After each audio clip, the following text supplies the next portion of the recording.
heart disease, rheumatic valvular heart disease. Okay, fever வந்திருக்கலாம். எனக்கு continue fever இருந்துட்டே இருக்கு, ஆன்டிபயோட்டிக் நான் போட்டுட்டே இருந்தேன், பட் எனக்கு திடீர்னு பிரீத்திங் டிஃபிகல்ட்டி இருக்கு, ஃபீவர் இருந்துட்டே இருக்கு. சரி, ஃபீவர் தான் என்ன, நீங்க போய் டெஸ்ட் பண்ணி பார்ப்பீங்க. உங்களோட பிளட் கல்ச்சர்ஸ்லாம் டெஸ்ட் பண்ணி பார்த்துட்டு ஸ்டெஃபைலோகோக்கஸ் கிராம் பாசிட்டிவ் பாக்டீரியா பிரசன்ட் இருக்கு அப்படின்னா, அப்போ அது எங்கே இருக்கு, எந்த ஏரியாவில் இருக்கா, ஹார்ட்ல வால்வ்ல இருக்கான்னு சொல்லி நம்ம ஒரு ஸ்கேன் பண்ணி போவோம்.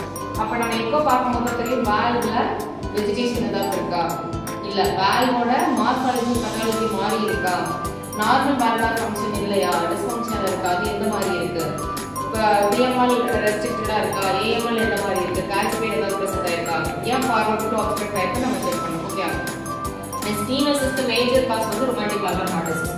இன்னொன்று டீஜெனரேட்டிவ் மைட்ரல் வால்வ் இருந்தாலும் உங்களுக்கு ஸ்டீனோசிஸ் வளரும் போது ரீகல்சிடேஷன் பிரசன்ட் ஆயிருக்கு. இன்ஃபெக்டிவ் இன்டர்கார்டியல் ஸ்டீனோசிஸ் வித் ரீகல்சிடேஷன் பிரசன்ட் ஆயிருக்கு. ஓகே, ஸ்டீனோசிஸ்ல ஆர்ஹெச்டில பாத்தீங்கன்னா பிஎம்எல் ஹார்ட் வால்வ்ல பிஎம்எல் யூசுவலாவே ரெஸ்ட்ரிக்டிவா இருக்கு, தான் மேஜர் கிரைட்டீரியா கண்டிஷனே சொல்லலாம். ஏஎம்எல் பாத்தீங்கன்னா டோமிங்ல இருக்கும். ஓகே, ஹார்ட் ஈஸ்டிக் அப்பியரன்ஸ்ல இருக்கும், பிஎம்எல் ரெஸ்ட்ரிக்டடா பிரசன்ட் ஆயிருக்கு.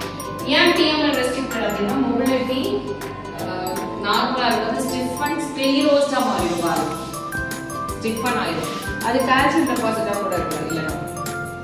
அண்ட் ஏஎம்எல் பாத்தீங்கன்னா டோமிங் ஆர்டிஸ்டிக் அப்பியரன்ஸ்ல ஃபியூஸ்டாவும் இருக்கலாம். சம்டைம்ஸ் ஏஎம்எல் பிஎம்எல் ஃபியூஸ்டா இருக்கலாம், கமர்ஷியல் ஃபியூஸ்டா இருக்கலாம், ஃப்ளோ ஆப்ஸ்ட்ரக்ட் பண்ணனால. ஓகே, இப்போ நீங்க பாத்தீங்கன்னா எல்ஏ எப்படி இருக்கும், டைலேட்டட். ஓகேயா, எல்ஏ டைலேட்டட் இன் தி சென்ஸ் ஏஎஃப்ல இருப்பாங்க patient, atrial fibrillation or atrial flutter கண்டிஷன்ல இருப்பாங்க. Okay, atrial muscle get dilated. சரி, ஏட்ரியல் டைலேட் ஆயிடுச்சு. எக்கோல நம்ம எப்படி அசஸ் பண்ணலாம்னா ஃபர்ஸ்ட் 2D என்ன பாப்பீங்கன்னா வால்வோட மார்பாலஜி பத்தாலஜி பாத்துருங்க, என்ன காசஸ் எப்படி ஃபங்க்ஷன் ஆகுது, ஃபங்க்ஷன் நல்லா இருக்கான்னு சொல்லி செக் பண்ணிருங்க.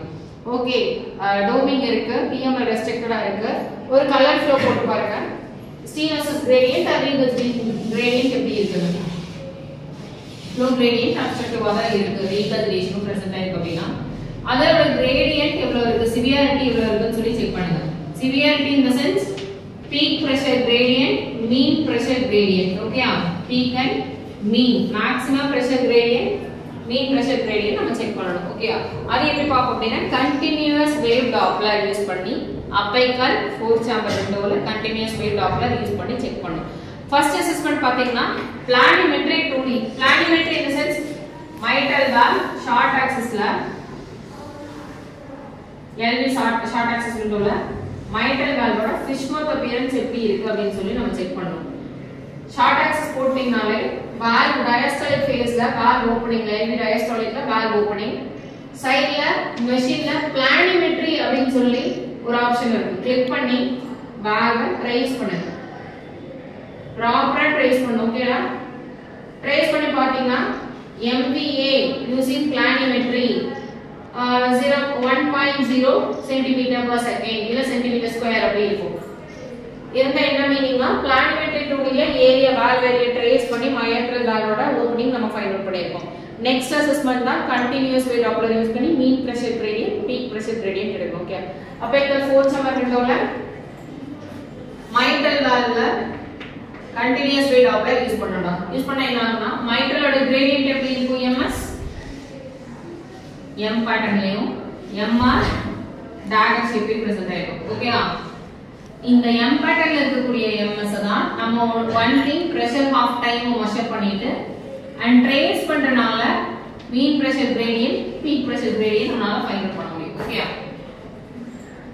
இதுக்கு நார்மல் வேரியன்ஸ் இருக்குடா, PST இவ்வளவு ரேஞ்ச் இருக்கு, mean peak இவ்வளவு ரேஞ்ச் இருக்கு. டேப்லெட்ல அது லாஸ்டா பார்க்கலாம். ஓகேவா, mean pressure gradient, peak pressure gradient, pressure half time நம்ம ஃபைண்ட் அவுட் பண்ணிடுவோம். ஓகே, ஃபைண்ட் அவுட் பண்றதால நமக்கு என்ன கிடைக்கும்னா வால்வ் ஏரியா ஃபைண்ட் அவுட் பண்ண முடியும், மேக்ஸிமம் ஃப்ளோ கிரேடியன்ட் பண்றதால. Okay, next continuity equation. Continuity equation எப்படி பாப்போம் அடுத்து, cross sectional area of inflow, cross sectional area of outflow, inflow யார் mitral valve, அவுட்ஃப்ளோ யார் LVOT. அடுத்து பல்ஸ் ரேட் டாப்லர் யூஸ் பண்ணி ஒரு DTA ஃபைண்ட் அவுட் பண்ணுவோம். எங்க inflow velocity and outflow velocity, maximum pressure gradient நம்ம ஃபைண்ட் அவுட் பண்ணிட்டோம் already continuous wave doppler use பண்ணி. சோ pulse wave dopplerல ஜஸ்ட் நீங்க annular diameter மெஷர் பண்ணிட்டு cross sectional area of mitral valve அப்போ 0.